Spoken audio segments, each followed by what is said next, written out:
What's up, YouTube? It's your boy Justifool. I know I haven't been on this channel in a little bit, but pretty much I just wanted to hop up on here and make a quick short little video on how to show you guys how to maintenance your centrifugal clutches on your mini bikes to not burn them out and keep them alive longer. So pretty much over here, this is my brother's bike, just a little CT100U, street setup, fast slick in the rear, street tire in the front. I'm gonna maintenance his clutch today, so that's why I wanted to hop up on here and show you guys how to maintenance them. Just give some free game to everybody. So let's hop straight into it, waste no time.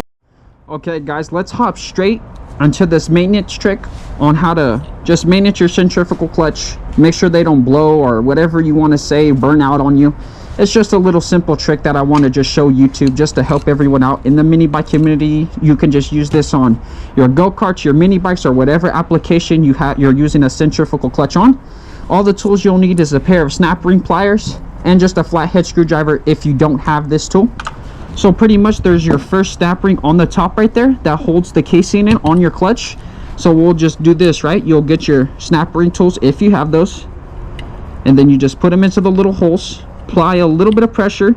And I suggest, if you guys are doing this at home, I definitely suggest to put a pair of safety glasses on, because these little rings, they like to fly off and they'll hit you right in your face. So that hasn't happened to me, but I'm just saying, just in case, because right now I have my helmet on. That's how I'm recording.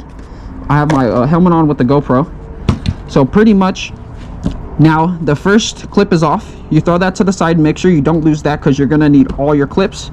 So right now, taking that clip off is gonna slip off the housing just like that for your clutch. And then there's gonna be a fatter snap ring on the back, like you can see. So now you're gonna take these again and just apply a little bit of pressure and try to get this one off.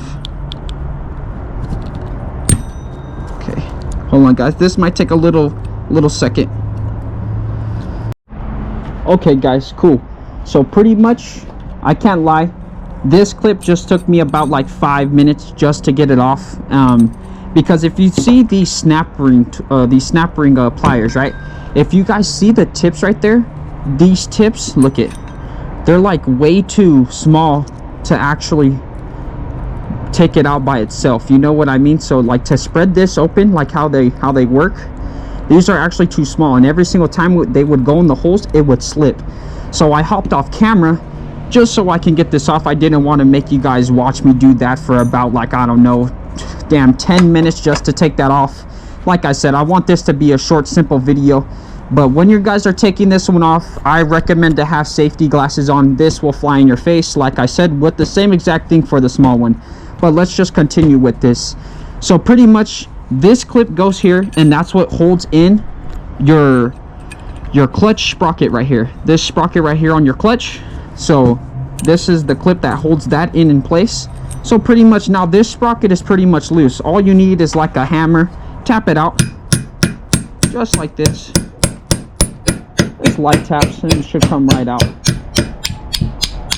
It's already coming out. You guys can see that right there. You see how it starts to go out? Watch.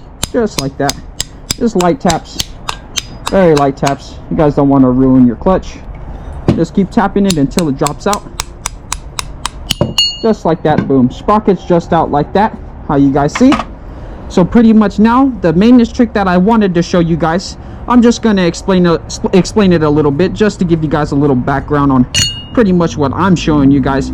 So in this sprocket, if you guys see inside of here, there's like this little bearing, or I don't really know what to call it, but if you guys look inside there, I know it's probably kind of hard to see on camera, but there is these little holes that soak up oil, like oil to actually re-lubricate the clutch when you're riding. So when your clutch gets hot, and say this is lubricated up, it actually re-throws oil back into the clutch so it stays lubricated. So I don't know if you guys out there in the mini bike community or whatever, on any application that you have it on, when you start it up, sometimes when this doesn't have no oil, like this one has no oil in it right now. If I put my finger in there, as you guys can see, there is no oil. Sorry for the dirty fingers, but that's just what happens. But pretty much, like I said, if there's no oil inside of here, it will just make this grinding sound, like a very grinding sound, and it'll pull your bike forward on its own. So pretty much what that's indicating that it doesn't have no lubrication or no oil.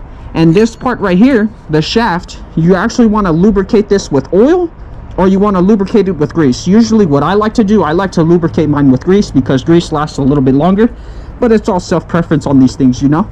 So pretty much, like I was saying, like this little thing in here, it has these tiny little holes that absorb the oil, and like I was saying, it throws the oil back into the clutch when the clutch gets hot and when it's getting dry. So pretty much all you want to do is get like a little whatever, like a little container, a little plastic cup or whatever. Get this piece and just straight drop it in there, just like that. Just drop it in there, and you can, however long you want to let it soak. I usually let mine soak for about 2 days at the most.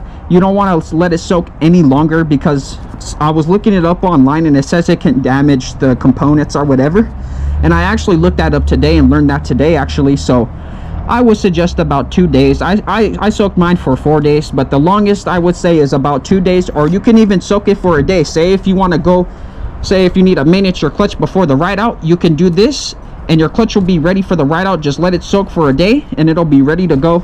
But that is all you do, is you throw it in some oil. It's good to throw it in a lower weight oil, but this is 10W30 usually what we run in the mini bikes right there. So this is just 10W30, whatever you guys want to use. Like I said, it's all self-preference on these things. So this is just 10W30. So now this is my brother's clutch, but I'm helping him out maintaining it. So I'm just going to throw that to the side. But yeah, pretty much guys, just that's the sprockets of the clutch. Just pop it off those 2 snap rings, throw the sprocket in there. This sprocket was not lubricated at all, as I was just showing you guys. So just throw that to the side and let that soak for about maybe 2 to 1 days, and it'll be ready to go to reassemble. But now we'll move on to this. The casing looks pretty clean here. It doesn't look too bad, so we're gonna throw that to the side. But as you can see here, the boot, it does look pretty dirty, right? So pretty much we're just gonna grab a few shop rags, maybe some brake clean, and we're gonna clean this off, and I'll get right back to you guys when it's clean. Okay guys, I'm back up on here. Pretty much cleaned it up as best as I can. This is a used clutch, it isn't new, so I just try to clean it up as much as I can, you know, just try to make it look better, you know. But I did want to get up on here before I did end the video and just give a mention a person that I do watch a lot. He shows videos on how to manage your clutches and how to do quick little upgrades to your bike to make them go faster or more reliable. He goes by Betterer1, BETTERONE.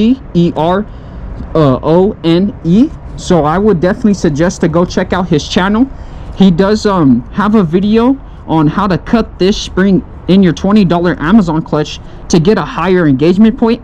I would suggest to go check out that video. It is a really good video, and he has a lot of other good videos on, like I said, to make your bike more reliable and to make your bike a little bit more faster on cheaper upgrades. So I definitely say go check him out. He's a really cool guy. So yeah, I definitely say go check out his channel. It's worth to go check him out, you know. But pretty much that's just what I wanted to show you guys today on how to maintenance your sprocket clutch, as you can see.